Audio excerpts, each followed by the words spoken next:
প্রতিদিন চোখের পানি ফেলে দোয়া করব। ভোর রাতে যখন সাহারি খেতে উঠবেন, আপনি তো সাহারি খেতে উঠেন, আপনি জানেন ওই সময়টার দাম কত? আমরা বেশিরভাগ মানুষ জানি না ভোর রাতের এই সময়টার দাম কত। আরে ভাই, এই সময়ের দোয়া 1 মিনিটের দোয়া অন্য সময়ের 100 মিনিটের সমানও না। অন্য সময়ের 100 মিনিটও এই ভোর রাতের 1 মিনিটের সমান না। এত মূল্যবান সময়। সাহারি খেতে উঠছেন, সাহারি খান, ভালো কথা, কিন্তু সাহারি খাওয়ার আগে পরে 10টা মিনিট জায়নামাজে মুসল্লাতে দাঁড়ান, একটু 2 রাকাত নামাজ পড়েন। এই সময়টা দোয়া কবুল হয়। আল্লাহ ডেকে ডেকে বান্দাকে দেন। একটু হাত তোলেন, চেষ্টা করবেন তো ইনশাআল্লাহ?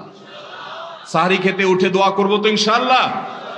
আপনার বাসার এক কোনায় চলে যাবেন, একটু আলো আধারিতে চলে যাবেন, সেখানে গিয়ে বসে আল্লাহর কাছে একটু কথা বলবেন। সেজদা চলে যাবেন, সেজদা গিয়ে আল্লাহর সাথে একটু মন খুলে কথা বলবেন। আল্লাহ, আমি অনেক গুনাহ করেছি, আল্লাহ আমি অনেক পাপিষ্ঠ। শুনেছি আপনার রাসূল জানিয়েছেন যে এই মাসে নাকি আপনি অনেক পাপিষ্ঠকে মাফ করে দিবেন। আল্লাহ, আপনি নাকি অনেক জাহান্নামে যাদের নাম চলে গেছে জাহান্নামী তালিকাভুক্ত, তাদেরকে মুক্ত করে জান্নাত দিয়ে দিবেন, আপনি নাকি ওয়াদা করেছেন। আল্লাহ, আমাকে একটু তাদের মধ্যে শামিল করে দেন। আল্লাহ, আপনি দিলে আপনার কোনো অভাব হবে না। আল্লাহর সাথে একটু কথা বলা, মুনাজাত করা ভোর রাতে করার চেষ্টা করবো তো ইনশাআল্লাহ? ঘরের এক কোনায় চলে যাবেন, সাহারিটা আগে আগে খেয়ে শেষ করবেন, আজানের এখনো 15 মিনিট বাকি। চলে যান এক কোনায়, উজু করে দাঁড়ায় যান 2 রাকাত নামাজে, চলে যান সিজদায়, একটু দোয়া করেন। নিরিবিলি জায়গা যদি বাসায় না থাকে, ছাদে চলে যান, মসজিদে আগে চলে যান, এক কোনায় চলে যান। এই সময়ের 10টা মিনিট অন্য সময়ের ঘন্টাকে ঘন্টার চাইতে মূল্যবান। চেষ্টা করবো তো ইনশাআল্লাহ? ভাইরা আমার, সিয়াম আমাদেরকে হারাম ছাড়ার প্রশিক্ষণ দেয়। সিয়াম আমাদেরকে বলে তোমার যা মনে চায় তা করতে পারবা না। অনেক অবৈধ কাজ করার সুযোগ আসে, তোমার মনেও চায়, কিন্তু করা যাবে না। কারণ যে তুমি রোজা রয়েছো, রোজা রেখে তুমি ট্রেনিং নিয়েছো যে পানি থাকলেই পান করা যাবে না, খাদ্য থাকলেই খাওয়া যাবে না, ক্ষুধা থাকলেই খাওয়া যাবে না, আল্লাহর ভয়ে বেঁচে থাকতে হবে। এই বিষয়টাকে সামগ্রিক জীবনে অ্যাপ্লাই যেন করি, সেই শিক্ষাটাই রমজানের রোজা আমাদেরকে দেয়। আল্লাহ আমাদেরকে সেই শিক্ষা গ্রহণ করার তৌফিক দান করুন। ভাইরা আমার, রোজাকে যদি আপনি এক কথায় বুঝতে চান, এক কথায় যদি বলি রোজা কি, তাহলে আপনি বলতে পারেন রোজা বলা হয় সবরের নাম।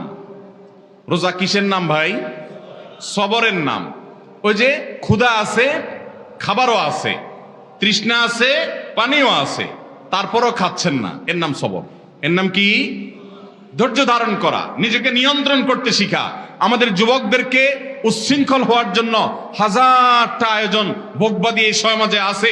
ইসলাম শুধু বলে ভোগ নয়, ত্যাগ করতে শিখো, কন্ট্রোল করতে শিখো, নিয়ন্ত্রণ করতে শিখো নিজেকে। যেখানে সেখানে ডাইরেক্ট হয়ে যাওয়া নয়, নিজেকে আটকে রাখা, নিয়ন্ত্রণ করা, সবর করা। সবর মানে শুধু বিপদে ধৈর্য ধারণ করার নামই সবর নয়। সবর মানে নিজেকে যে কোনো কাজে আবদ্ধ করে ফেলা, এটা হলো সবর। ভাইরা আমার, জীবনের সাফল্য, আখিরাতের সাফল্য তো বটে, দুনিয়ার সাফল্য সবর ছাড়া কোনোদিন সম্ভব হতে পারে? একজন ছাত্র, তার পড়ালেখা করতে ভালো লাগে না, পড়ায় মন বসে না, তার মনে চায় শুধু ফেসবুক টিপতে, আছে না নাই?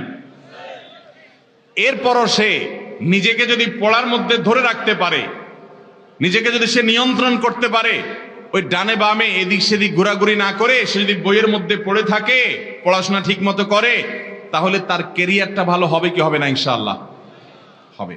তাহলে সবর করলে তার জন্য ভালো কিছু অপেক্ষা করে। একজন মানুষ ব্যবসা শুরু করেছে, সে ব্যবসা করতে গিয়ে যদি ধৈর্য ধারণ করতে পারে, তাহলে সে শাইন করে। আর যদি ধৈর্য ধারণ করতে না পারে, ব্যবসা একটা শুরু করছে, আজকে একটা কাস্টমার নাই দেখে কালকে আরেকটা, এরপরের দিন আবার আরেকটা, এক কাস্টমারের সাথে 2 কথাতে 3 কথা বেশ কম হয়েছে, ঘুষি মেরে দিছে, দোকান সুদ্ধা বন্ধ, জেলে চলে গেছে, ব্যবসা লাডে উঠছে। ঠিক না ঠিক? যদি কোনো ব্যবসায়ী সবর না করে, সে সফল ব্যবসায়ী হতে পারে? স্বামী স্ত্রীর জীবনে, দাম্পত্য জীবনে সবর না থাকলে তারাও সুখী হতে পারে না। চুনের থেকে নুন খসলেই যদি বউকে তালাক মেরে বসে থাকেন, গায়ে হাত তুলে বসে থাকেন, জুলুম করে বসে থাকেন, দাম্পত্য জীবনে সুখ হবে? অনেক কিছু মনের বাইরে হবে, সহ্য করতে হবে, তাহলে সুখ পাওয়া যাবে। এভাবে গোটা জীবনের প্রত্যেকটা পরতে পরতে, প্রতিটা স্তরে স্তরে আপনি দেখবেন সবর ছাড়া মানুষ কখনো সুখী হতে পারে? রোজা আমাদেরকে সেই শিক্ষা দেয়। বান্দা, তুমি সবর করতে শিখো। তোমার সামগ্রিক জীবনে সব ক্ষেত্রে তোমাকে সবর করতে হবে। ও যুবক, সমস্ত তোমার বন্ধুরা সব হারাম সম্পর্ক রিলেশন করে, অনেক মেয়েদের সাথে বিবাহ বহির্ভূত সম্পর্ক জড়িয়ে যায়, সবাই হারাম আনন্দ ফুর্তি করে। তোমার মন চায়, সুযোগও আছে, কিন্তু তোমাকে সবর করতে হবে। তোমাকে অপেক্ষা করতে হবে বৈধ স্ত্রীর জন্য। হারাম পথে উপার্জন সবাই করে, তুমিও চাইলে করতে পারো, করার প্রয়োজনও তোমার হয়তো আছে, আবার সুযোগও আছে, কিন্তু না, সবর করো, নিজেকে দূরে রাখো, একটু অপেক্ষা করো। সবর করতে কষ্ট হয়, কিন্তু সবর করার পর সবুরে মেওয়া ফলে। সবুরে মেওয়া কি সাথে সাথে ফলে? সবুরে মেওয়া ফেলতে হলে অপেক্ষা করা লাগে, ধৈর্য ধারণ করা লাগে। আল্লাহ আমাদের সবাইকে সেভাবে ধৈর্য দান করার তৌফিক দান করুন। তাহলে ভাইরা আমার, গোটা জীবন জুড়ে আমরা এই সিয়াম সাধনার মাধ্যমে এখান থেকে শিক্ষা গ্রহণ করে তাকওয়ার চর্চা, হারাম কাজ ছাড়ার চর্চা, এটার ট্রেনিং, এটার অনুশীলন, এটার রিহার্সেল, এটার প্রশিক্ষণ, এটার শিক্ষা এবং দার্স আমরা রমজানের রোজা থেকে গ্রহণ করব ইনশাআল্লাহ। চেষ্টা করব তো সবাই।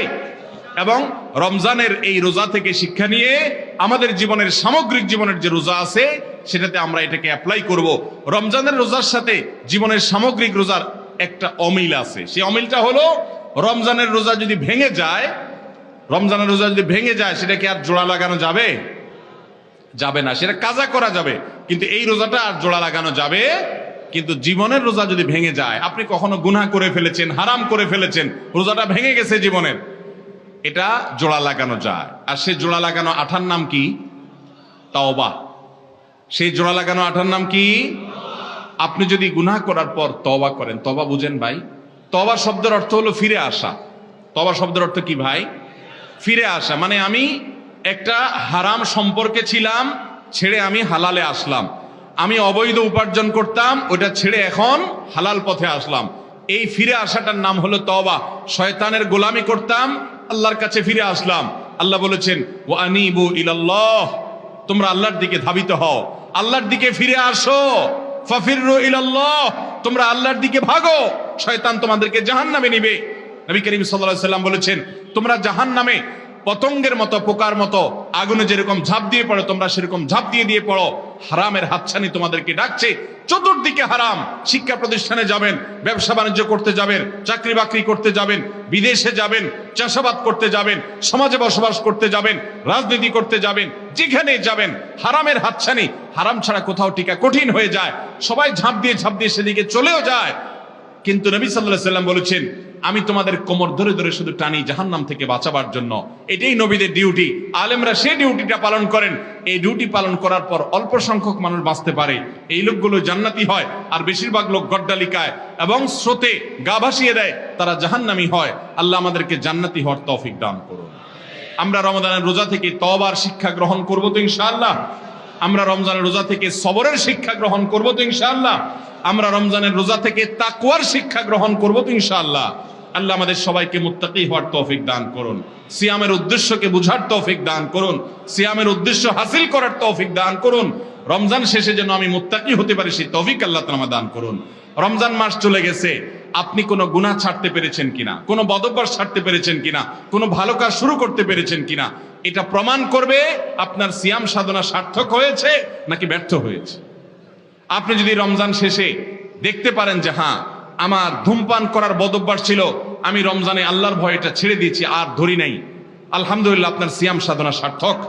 আমি রমজানে তওবা করেছি, হারাম সম্পর্কে আর যাব না, আমি রমজানে তওবা করেছি, হারাম উপার্জন আর করব না, এটা যদি আপনি ধরে রাখতে পারেন, তাহলে আপনি সুধারণা করতে পারেন যে আমার রমজানের সিয়াম সাধনা সার্থক। কারণ আল্লাহ বলেছেন, লাআল্লাকুম তাত্তাকুন, রোজা দেওয়াই হয়েছে যাতে রোজা রেখে তুমি মুত্তাকি হতে পারো। রমজান শেষে আপনার তাকওয়া এটা উন্নতি হয়েছে কিনা, আপনি মুত্তাকি হিসাবে আগে বাড়তে পেরেছেন কিনা, এটি নির্ভর করবে আপনার রোজা, আপনার রমজান সার্থক হয়েছে কিনা। আল্লাহ রাব্বুল আলামিন ও আরশে আজিমের মালিক, আমাদের সবাইকে আপনি আমাদের রোজাটাকে সার্থক করার তৌফিক দান করুন। ভাইরা আমার, রোজা যদি সার্থক না হয়, রমজানটা যদি সার্থক না হয়, লস অনেক বেশি হয়ে যাবে। কি লস হবে জানেন?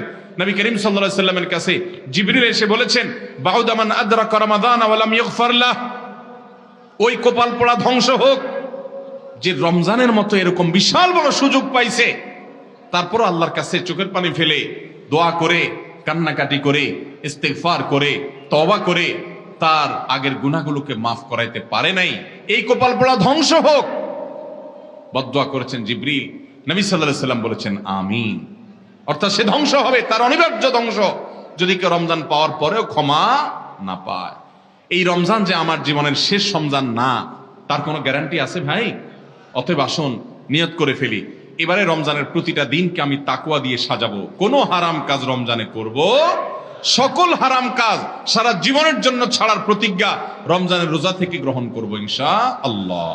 চেষ্টা করবো তো ইনশাআল্লাহ।